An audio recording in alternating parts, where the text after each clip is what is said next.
Poppy K and her bookish thoughts, adventures with ogres and astronauts. Poppy K and her bookish thoughts. Poppy K, subscribe, like, comment and share. This is Audible. Recorded Books presents A Court of Silver Flames by Sarah J. Maas. Narrated by Stina Nielsen. Well, hello. Today is the day. Well, actually, I started it last night, but today is the day that I'm reading A Court of Silver Flames. Yeah. Okay. I hope you enjoyed my little song there. I have started reading it, and my thoughts so far are that Nesta is a moaning little, you know what. I'm just like, come on, girl. Get on with it. Get on with it. We've all had to make sacrifices, and so have you. But obviously after she's sort of getting over her traumatic experiences from the last book and from... how am I going to say this? I tell you what. This is going to contain spoilers. I'll put it in it'll be in the thing as well. So basically, to start off the novel, obviously Nesta's still grappling with all of the trauma and all that sort of thing of previous events from the last book, because she was forcibly changed into a fae from a human. But she has managed to take something out of the cauldron that has given her supernatural powers. I think we're yet to sort of find out. There's sort of like, we've found out a few little things, but we're yet to find out what is actually happening to her. She's basically, just to begin with, she really is. I don't think I would be very impressed with her if she was my sister. So what happens is they have now just basically sent her up to a big tower. And to me, this is kind of going back to first book, if you think about it. It was Beauty and the Beast and all that kind of thing, and he locks her away in a tower, la la la la la. But she's locked in this tower. It's 10,000 steps down, and it's a spiral staircase. And they basically said you can go out whenever you want, but you have to go down these steps. There's no winnowing, there's no magic or anything like that. You just have to go down on your own steam. And she has to train with Cassian, so she's got to start training with Cassian, and she has to work in the library because she was basically just wasting her life away. She was drinking, sleeping around and all that sort of thing, basically bringing shame on the family. So that's where I've got to so far. I think I'm on chapter 18. Yeah, so I'm on 211. So that's what I've read so far. I'm thoroughly enjoying it. I'm going to show you what I was doing once, because I've got it on audio as well. So I was painting the kitchen. I'm going to take you downstairs. I've had a bath and everything. Take you downstairs and show you what I've done in the kitchen. So I've basically painted all of our kitchen basically black. So I just painted cupboards and things like that, and we've got like skull in here and stuff like that. I love it. I am so pleased with it. I think it looks awesome. Very gothic. I've got all my gothic bits and pieces. So, oh, look at these. We picked these up the other week in a charity shop in Ludlow. How cool are they? So, yeah. So that's what I did. I've got the fairy lights on too. That's what I did when I was listening to a little bit of that. So, very pleased. I'm going to go and listen to a bit more, and I will then fill you in on my thoughts. What I think is going to happen, I mean, obviously, we need to have another war, I think. I think that's what we're building up to. The human queens are plotting, I think, and that is just going to lead to a whole heap of trouble. I'm not sure that I actually like Feyre's character in this book. I mean, you don't really see her very often, but she seems a bit up herself, don't she? Whether or not she's just doing that to kick Nesta up the backside and say, come on, love, get on with it. But she just seems to be quite up herself. So I'm not enjoying that aspect. And of course, we haven't really seen Rhys very much. This book is very much centred on Nesta and Cassian, and I'm interested to see where Tamlin comes in.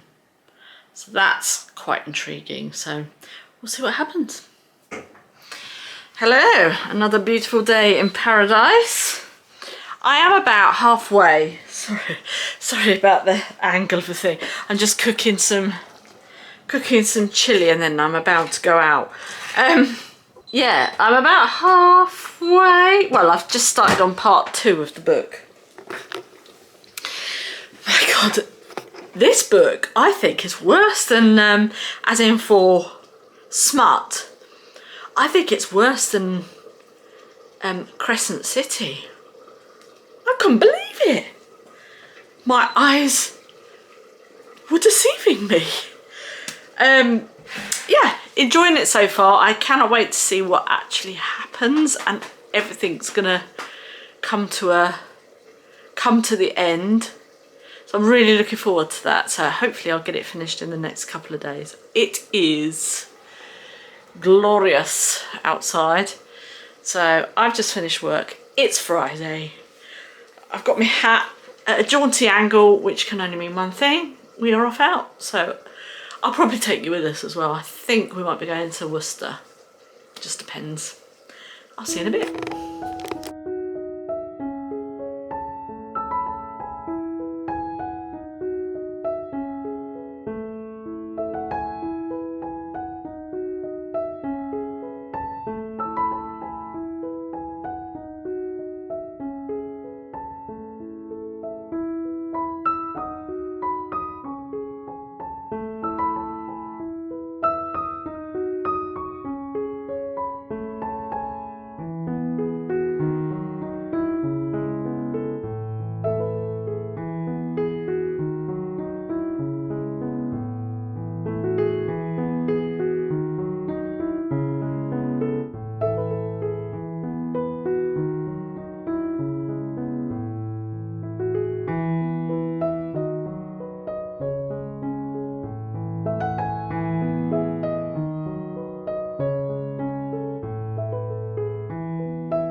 on Saturday.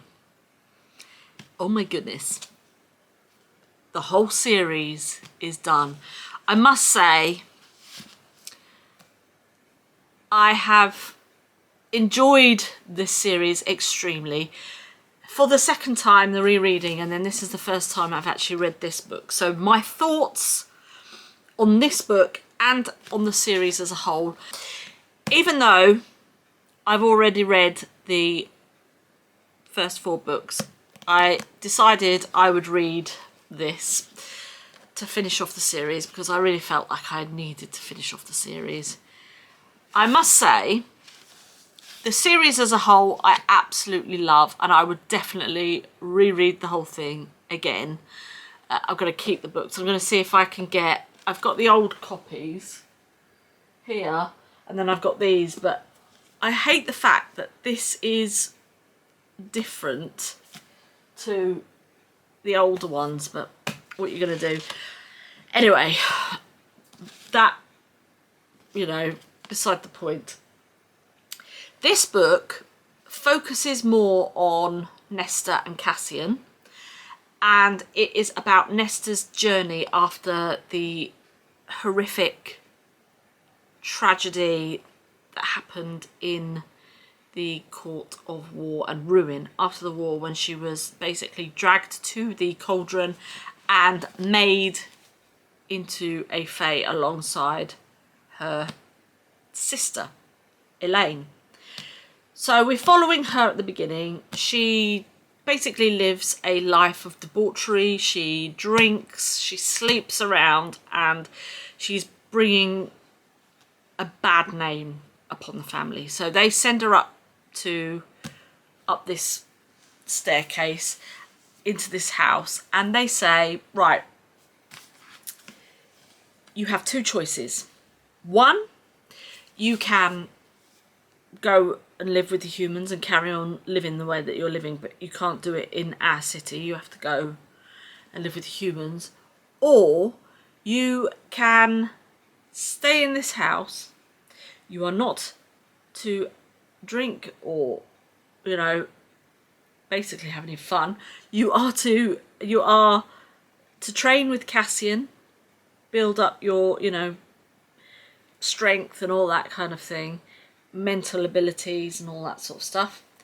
And you are also going to work in the library, helping people out in the library. So she decides to stay, and she decides, okay, I'm going to go and do some training and all this sort of thing. Then she's like, I don't want to do it, I don't want to do it. Just being, you know, a typical, you know, somebody who doesn't want to do it. Teenager, basically. I mean, she's not a teenager, she's 25, I think. So she's dealing with that. We don't really focus very much on Feyre, Elaine, or Rhysand. She is pregnant. Feyre is pregnant, and this is what happens at the end of the book, as to the build-up. However, Nesta starts training, and she also befriends Gwyn and Emery, who are women who have gone to this house/library to... it's basically a sanctuary for the women who were abused sexually, mentally or whatever during the war. So they've gone there and they help them out. So she basically makes friends with these 2 women, and they then come along and start training with them. And then it kind of goes from that into they get kidnapped, and they're basically told that they have to do the blood rite, which is a quest to make it up to the top of a mountain, which Asriel, Cassian and Rhysand, and they all won it together. So the 3 ladies had to go and do this. At the end, Feyre is due to give birth to this child. Now this child is Illyrian, or will be half Illyrian, therefore it has wings, or he has wings, because we find out it's a boy. He has wings, and she is not Illyrian, So she's going to find it very difficult to give birth, and she could possibly, more than likely, die giving birth to this child. So the child comes along, is like, you know, going to give birth and all this sort of thing. And then Elaine comes along, and when she was by the cauldron, she took something from the cauldron, and to save Farah's life, basically, she gives back the thing to the cauldron. So that's basically the story. She has the baby, and everybody lives happily ever after. I did enjoy this book. I think I did end up liking Nesta in the end, obviously. I think it's very much like book 1 and 2, when at first everyone was Team Tamlin, you know, yeah, and then by the second book it was Rezan, so yeah, I think it's kind of like that. You think, oh gosh, she's such a moany old crone, you know, come on, just get on with it. And as the time goes throughout the book, you think, actually, yeah, she's all right. She's not a bad cookie. However, I didn't like Farah in this. I thought she was very much above her station. All right, you're high lady, and you know, whatever, you've got all these powers and things like that. But I think she's a bit up herself, and I didn't like that. So that was just my opinion anyway. So that's that. That is finished. I am so pleased. I've actually ordered the box set of Throne of Glass, so I'm going to read that as well, probably in the second half of the year. And then I just have to wait for the next book to come out in the Crescent City series. So I am very, very pleased about this. Chuffed. I was going to take notes and things, but I actually didn't in this one, so never mind. But as I say, I'm a bit annoyed that it's not the same. Like, these are obviously the actual, the originals, but I bought these, and that's the last one, and I just don't think, like, what were you thinking? We want a paperback that's like this for this. Please, please, please. So, yeah, that's that. I'm not sure if I'm going to be reading anything else in the next few days. I am actually reading something for NetGalley. It is called, let me tell you what it is called, if I can remember. The Birdcage Library by Freya. Hello, editing Katie here. I'm literally just editing. And my camera cut out, so I'm just going to say thank you so much for watching. I will see you on the next one. Have a great day. Bye!